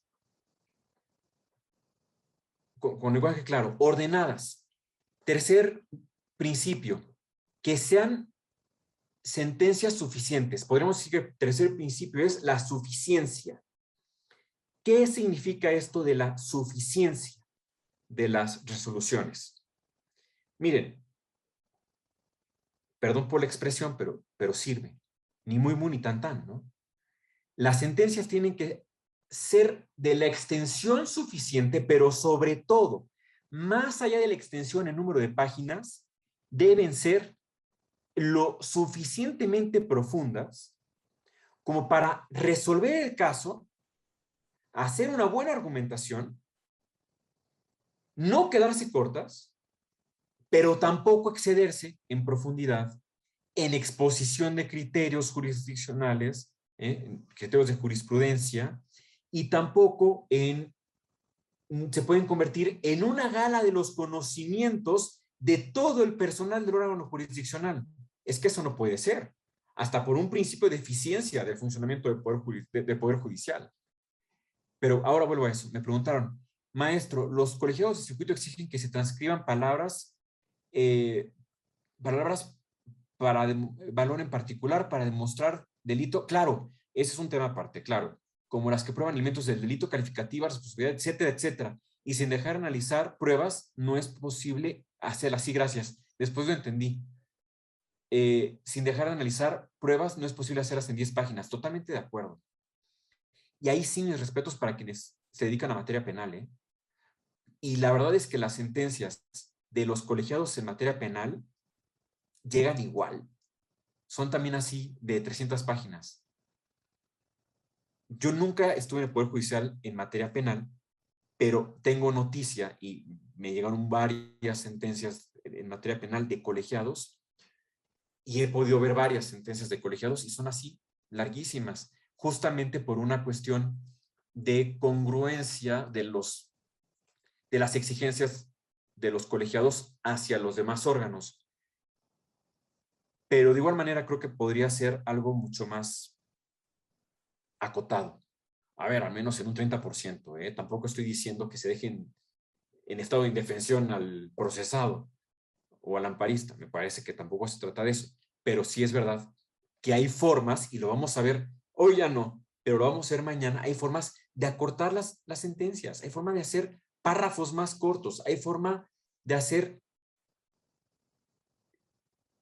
oraciones más cortas.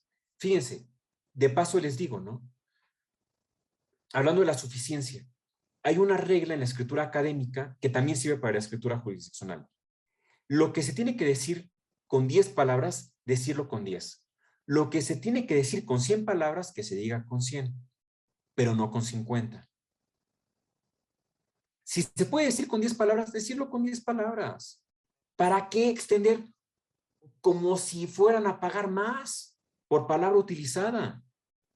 Lo mismo con las palabras con las oraciones que son extremadamente cortas y tenían que ser más largas. No, a ver, hay que tener sentido común, hay que tener también buena voluntad hacia el justiciable y que en los casos en que se necesita explicar más, se explique más. Y cuando no sea necesario, saber acortar.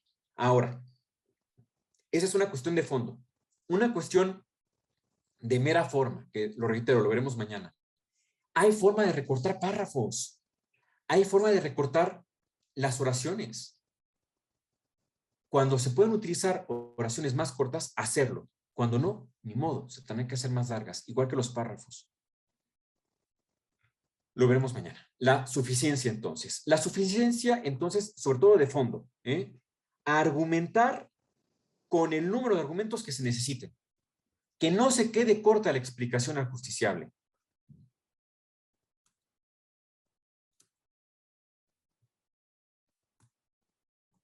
Y que tampoco sea excesiva. Porque una interpretación, una explicación excesiva no es conveniente. Vamos ahora al principio de coherencia. Las sentencias también tienen que ser coherentes. Las sentencias tienen que ser coherentes en una doble vía. Tiene que haber cohesión, tiene que haber conexión entre lo que se dice en la sentencia con el resto de las afirmaciones en la sentencia, pero también tiene que haber conexión con los diferentes medios de prueba que se han valorado. Nuevamente, ustedes me dirán si les miento, yo sé que no lo hago. Una de las partes más difíciles de la elaboración de la sentencia es la elaboración de la prueba. Y ya lo mencionaba ayer o en la sesión anterior. Si no se tiene el pleno conocimiento de los hechos y no se tiene certeza de qué es lo que realmente sucedió en un asunto, es muy difícil valorar la prueba correctamente. Por eso es necesario que en la medida de lo posible, si no es algo que dilata demasiado el curso del proceso, ordenar diligencias para mejor proveer, para conocer mejor el asunto. Quizá esto no es algo que tenga muy buena prensa, no es algo que venda mucho porque implica extender indebidamente el juicio. Pero ni tan indebidamente. Va a permitir conocer mejor el asunto. Yo recuerdo que trabajando en Amparo, muchas veces ordenamos diligencias para mejor proveer y pedíamos constancias a muchas autoridades, muchas constancias adicionales a las que nos facilitaban el quejoso y las autoridades responsables, porque si no, no se puede dictar una buena sentencia. Y eso era muy a pesar de nosotros, porque sabíamos que se iba a tener que diferir la audiencia constitucional, se iba a tener que extender mucho el estudio de las pruebas después, pero al final de cuentas íbamos a dictar una mejor sentencia.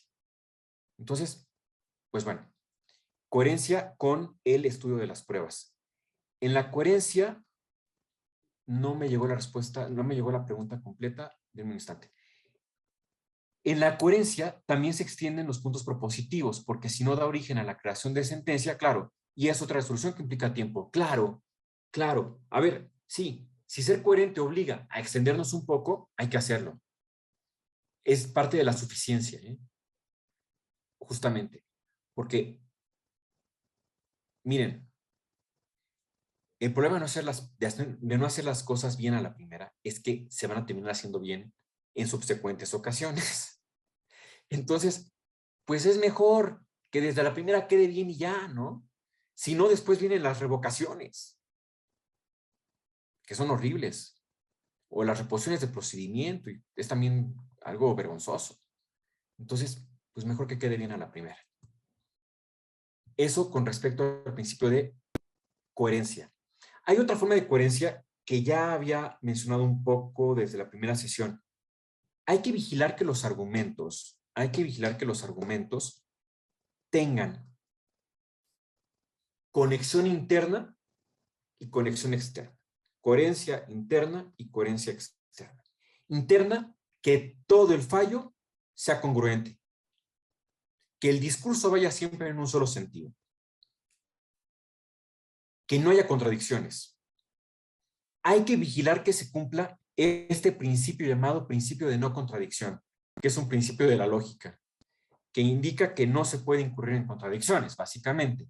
No se puede ser y no ser al mismo tiempo y bajo las mismas circunstancias. No se puede declarar la responsabilidad penal al mismo tiempo y bajo las mismas circunstancias. Sobre un delito, sobre unos hechos en concreto, no puede haber responsabilidad penal y no haber responsabilidad penal. Se los digo porque, aunque parezca una obviedad, a mí me tocó ver demandas en donde los quejosos afirmaban que se les habían violado los derechos y presentaban pruebas que demostraban que no se les habían violado los derechos.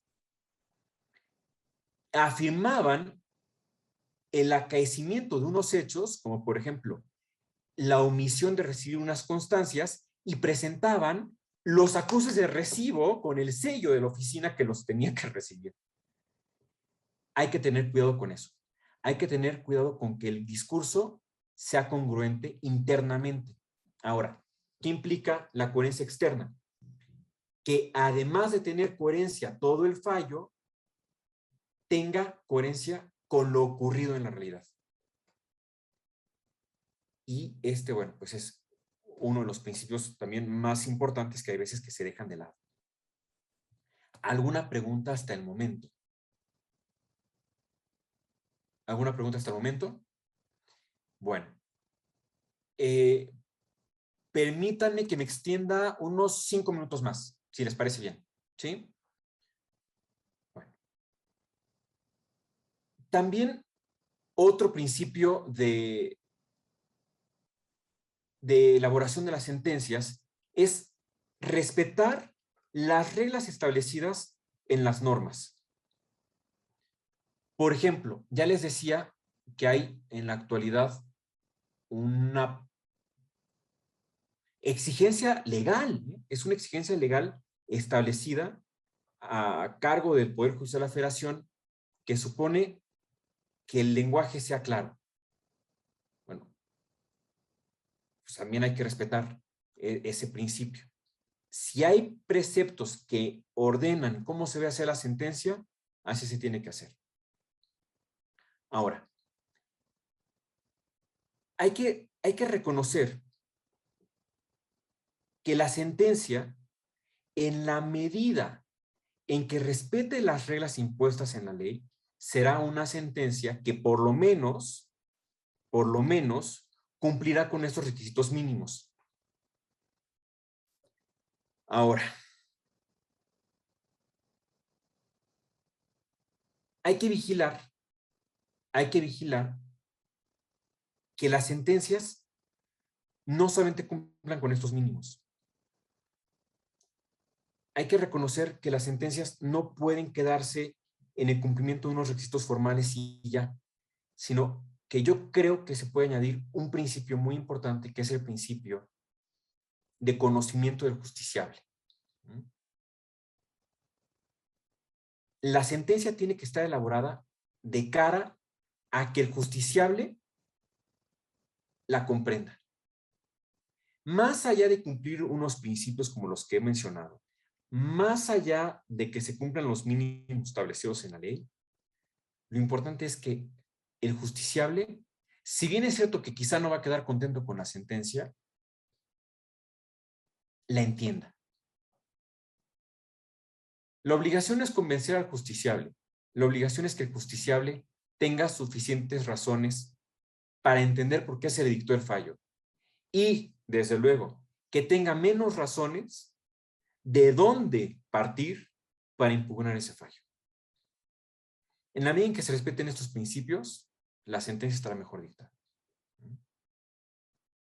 Pregunta el licenciado Briceño, ¿la congruencia no va encaminada también a que la sentencia se resuelva de acuerdo a cómo se cerró la litis? Sí, desde luego. Finalmente está encaminada a que, pues, el fallo respete la forma en que el litigio quedará mejor solventado, vamos a decirlo de esa manera. Y bueno, pues me gustaría que me hicieran alguna pregunta para ver si se entendió todo, pero si no, voy a asumir que sí. Prefiero pensar eso a pensar que no se entendió nada y que no quieren preguntar nada. ¿Alguna duda? ¿Alguna duda? ¿Qué opina de la congruencia y de la exhaustividad?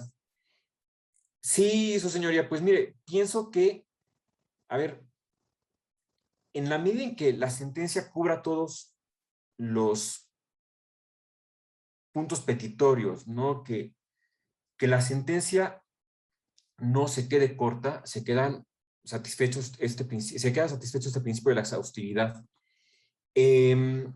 Ahora, con respecto a la congruencia y la exhaustividad, fíjense que está de moda en los tribunales constitucionales y también en los tribunales internacionales responder más allá de lo que se ha pedido. Extrapetita y ultrapetita. Está de moda porque a los tribunales les gusta decir más de lo que se les ha pedido que digan.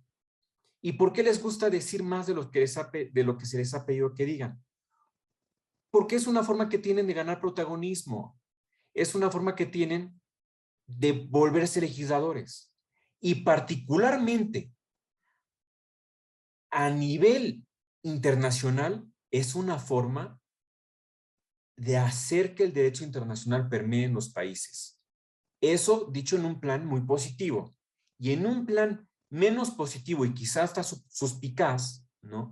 Es una forma de los órganos internacionales de injerirse en el modo de gobernar de los distintos estados nacionales. Entonces, bueno, ¿qué opino, licenciado? Pues opino que la exhaustividad es necesaria y va de la mano de la suficiencia. No se puede ir más allá, pero tampoco se puede quedar uno corto. Y al mismo tiempo hay que ser congruentes con lo que piden las partes, porque si uno se convierte en uno de estos jueces que resuelven extrapetita y ultrapetita, pues entonces que el último apague la luz, porque ese camino a la arbitrariedad, o más bien es la manifestación de la arbitrariedad. Me preguntan también, me quedo duda con la conexión externa del principio de coherencia en las sentencias. Claro, a ver, la congruencia externa tiene que ver no con la congruencia del discurso en el fallo, no con la congruencia de la argumentación en el fallo, que todos los argumentos estén conectados y que tengan que ver unos con otros, sino más bien tiene que ver con las pruebas, con los hechos y desde luego con lo que piden las partes en la demanda y en su respectiva contestación o reconvención. Claro, muchos hacen valer la congruencia y la exhaustividad en la vinculación a proceso. ¿Está de acuerdo o nada más en la sentencia? Bueno, pues es que, visto como principio de la sentencia, yo diría que nada más en la sentencia, pero ciertamente es una estrategia que se puede hacer valer desde la vinculación a proceso, desde el control. Y por eso ahí también yo creo que hay que tener cuidado.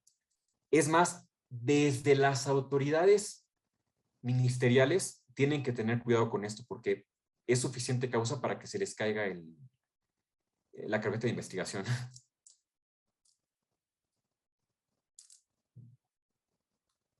También preguntan, también es importante la forma, o sea, tamaño, tipo de letra, etcétera.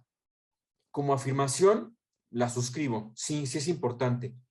Es cuestión de estilo. Cada órgano jurisdiccional tiene su propia forma de proceder, pero la verdad es que creo que tendría que haber una mayor uniformidad en esto, porque facilitaría el trabajo de los litigantes y también facilitaría el trabajo de los órganos jurisdiccionales. Uniformar criterios.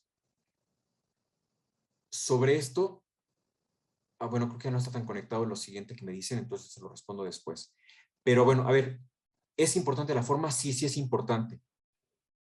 En el Poder Judicial de la Federación hay una relativa uniformidad en cuanto a estas cuestiones muy formales, pero ya otras no. Y se pueden ver sentencias de colegiados que son bastante discordantes en su estructura, en la forma de abordar el asunto, y hasta algunos quieren resolver como si fueran la Suprema Corte de Justicia de Estados Unidos. El Tribunal Electoral hace lo mismo. El Tribunal Electoral tiene su propia estructura para las sentencias de la Sala Superior.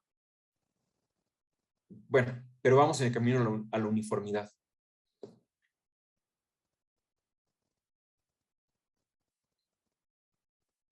Me preguntan también, a mi punto de vista también influye mucho el estilo de cada demanda. Lo comentábamos el otro día, ¿no? Si no se quieren sentencias de machote, pues tampoco hay que dar demandas de machote. No sé si veremos una clase posterior, pero siento que muchos abogados exageramos en el uso de negritas y de mayúsculas. Por supuesto que sí, y eso lo vamos a ver mañana, y lo voy a adelantar en un minuto más. Incluso aunque la redacción esté bien hecha, me es muy difícil rescatar algo en un mar de texto, por supuesto, que está en mayúsculas, negritas, resaltado, subrayado, etcétera. Por su parte, ahorita mencionó las resoluciones que aparecen en libros de la Corte. En gran parte radican que usan Arial casi 18 con interlineado 2 y 2.5, que solo caben aproximadamente 15 renglones por hoja. No sé si lo hacen para mejor lectura, pero en ocasiones es muy incómodo de leer. Sí, es una barbaridad. Respondo a esto. Totalmente de acuerdo. Totalmente de acuerdo. También creo que hay que ser enemigos de los enormes márgenes que se les dan a las sentencias en México. Yo sé que tiene una razón de ser, ¿no? Que si se rompe la hoja, es el espacio para anotar, el espacio para la encuadernación o para el cosido, etcétera. Yo lo entiendo, pero creo que podríamos dejar atrás estas cosas. En serio que podríamos dejar atrás esas tradiciones que, más que tradiciones, son atavismos. Creo que podríamos dejar atrás de eso. Ahora, hablando del estilo, esto de poner en negritas, subrayado, cursivas, etcétera, eso es incluso algo inapropiado. El uso de negritas y el uso de subrayado no es apropiado. La única forma que se tiene de resaltar el texto es a través de signos de puntuación o de signos de admiración, etcétera. Solamente a través de la sintaxis. Resaltar con mayúsculas, negritas o subrayado no es propio de una redacción culta. Incluso hasta en WhatsApp, cuando la gente escribe con mayúsculas, o en un correo cuando escriben mayúsculas, hasta parece que están gritando. No sé si ustedes lo sienten así. Bueno, pues lo mismo con las negritas. Es que parece que es un insulto. A mí me tocó ver requerimientos de cumplimiento de sentencias de amparo en el Poder Judicial de la Federación en que cada 24 horas se emitían requerimientos a la autoridad responsable enterándola de que se le iba a remitir, ¿no?, el asunto a la Suprema Corte para que procediera conforme a la Constitución y se decidiera si había incurrido en delito penal de desacato. El requerimiento iba en negritas, mayúsculas y subrayado. Y los asuntos tenían 2 años en cumplimiento. Ustedes dirán si era suficiente resaltado con negritas y mayúsculas y signos de admiración casi.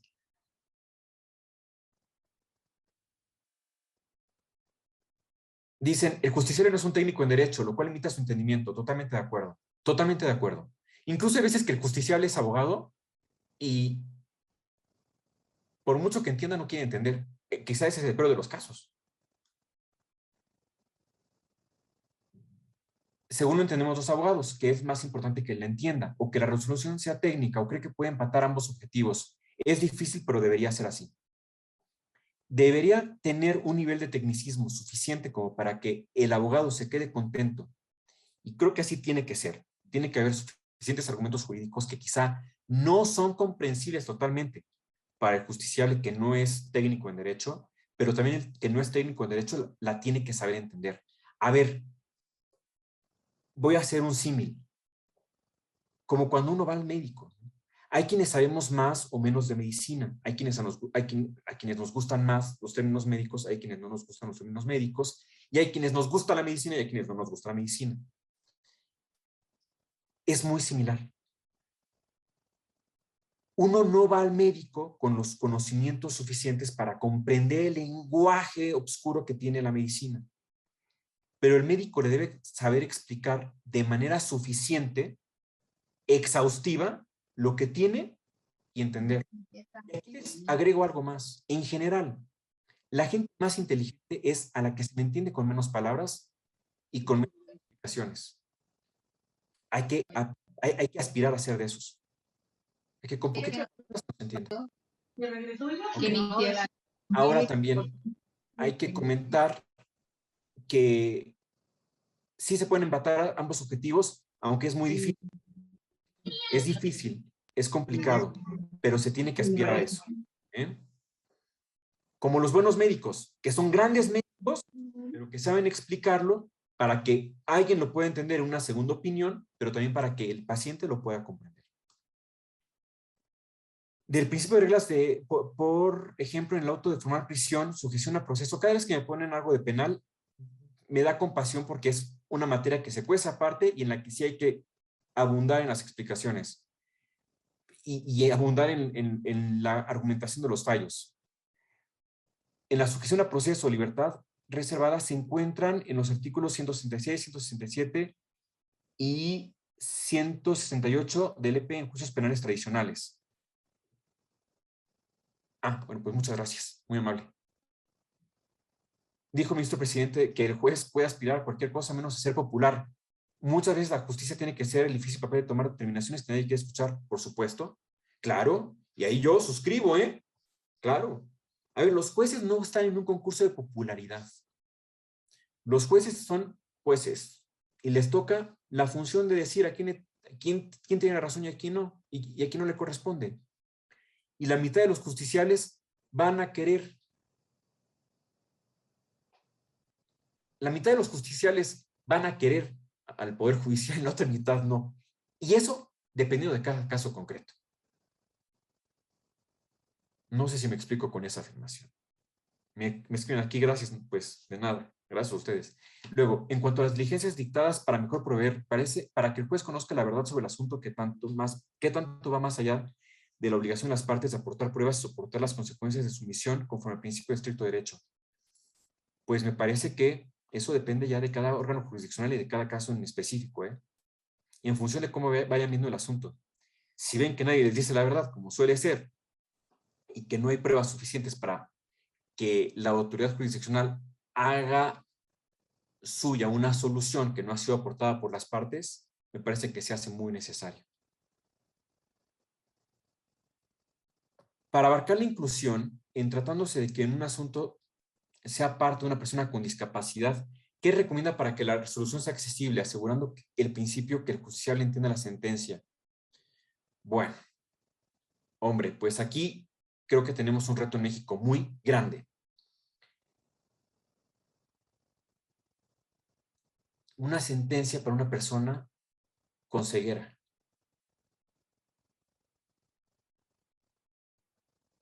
Por ahí ya andan algunas sentencias que sí parece que están en un concurso de popularidad dictadas por diferentes órganos jurisdiccionales, sentencias dictadas para los niños. Bueno, sí, pero es que la sentencia dictada para los niños tiene que ser una sentencia que también esté bien fundada y motivada, porque si no el abogado del niño la va a impugnar, la va a recurrir.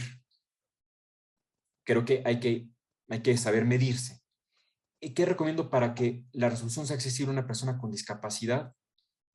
Me parece que dentro del propio texto de la sentencia, dar explicaciones suficientes para que una persona con la discapacidad en concreto la pueda comprender. Que de una lectura simple por parte de alguien de la confianza de esta persona, ella la pueda comprender.